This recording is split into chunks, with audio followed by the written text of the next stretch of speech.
Hello friends, hi hi hi. ముఖ్యంగా అందరికైతే శ్రీరామ దశమి రోజు అందరికైతే శుభాకాంక్షలు. ఏంట్రా మళ్ళీ చెప్పు, అది నాకు వస్తలేదు. అందరికీ శుభాకాంక్షలు.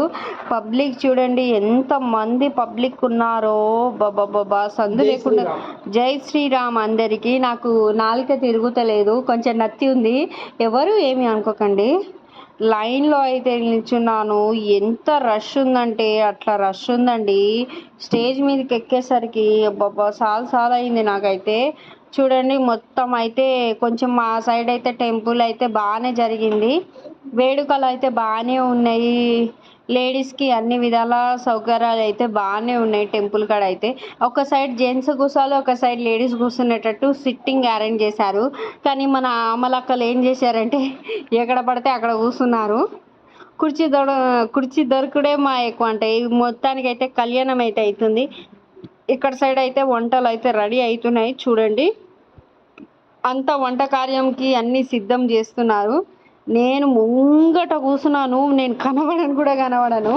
యాక్చువల్గా ఈ వీడియో మా వాడు తీస్తున్నాడు, అందుకని ముంగట కూర్చున్నాను. బ్యాక్ సైడ్ కూడా నేను నిల్చోలేను.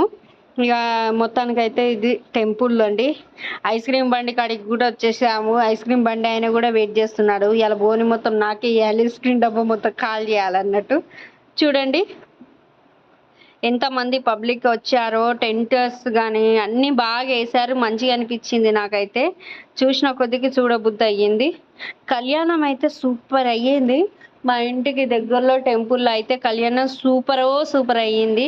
పిల్లలు అయితే అక్కడిక్కడ ఆడుకుంటున్నారు. పిల్లలు సందడి. ఇక ఎక్కడ పోయినా ఇక పిల్లలు ఉంటారు కదండి, పిల్లలు ఉంటేనే అందము, పిల్లలు అల్లరి చేస్తేనే మనకు అందము అన్నట్టు. కానీ ఎలా ఎక్కువ అల్లరి చేస్తే ఎవరు ఊరుకోరు కదా, రియాక్ట్ అయితే అవుతారు కదా.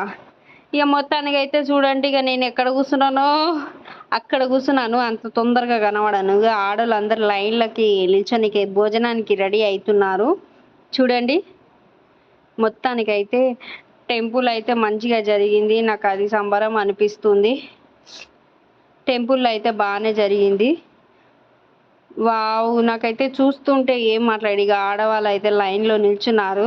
ముందు సిద్ధము లంచ్కి తయారవుతారు. ఇంకా పెట్టక ముందే ఈ జనాలు ఎట్లుంటారంటే ఫస్ట్ ఫుడ్కి ఎట్లా ఎగబడతారు తెలుసా.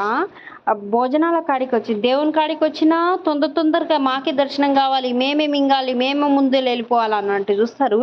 నిదానంగా దేవుణ్ణి దర్శనం చేసుకుందాం, నిదానంగా వెళ్దామని ఏ భక్తునికి ఉండదు. దరిద్రానికి ఏ భక్తునికి ఉండదు. నిజంగా చెప్తున్నాను. మనం గుడికి ఎందుకు వెళ్తాం? మనస్ఫూర్తిగా రామయ్యని దర్శనం చేసుకునికి వెళ్తాం కదా. ఈ జనాలు ఏం చేస్తారు తెలుసా, దేవుణ్ణి కూడా చూడనియరు. వెనకాల దొబ్బుడు ముంగట దొబ్బుడు, వెనకాల దొబ్బుడు ముంగట దొబ్బుడు, గదే ఉంటుంది. తినే దగ్గర కూడా అంతే. ఇక లంచ్ పెట్టే దగ్గర కూడా సింగిల్గా ఒక్కొక్కరు వెళ్ళొచ్చు కదా. అలా లేదు. ఎక్కడికి వెళ్ళినా కానీ గిదే ఉంటుంది. చూడండి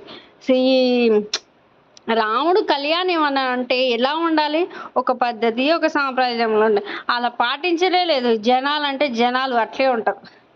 అందరు జనాలు అట్లే తగలబడ్డారు. ఎవరు మంచోళ్ళని కాదు, ఆ జనాలకు తగ్గట్టే వాళ్ళు చేస్తారు. ఫుడ్ దొరుకుతుందా లేదా అన్నట్టు చేస్తారు.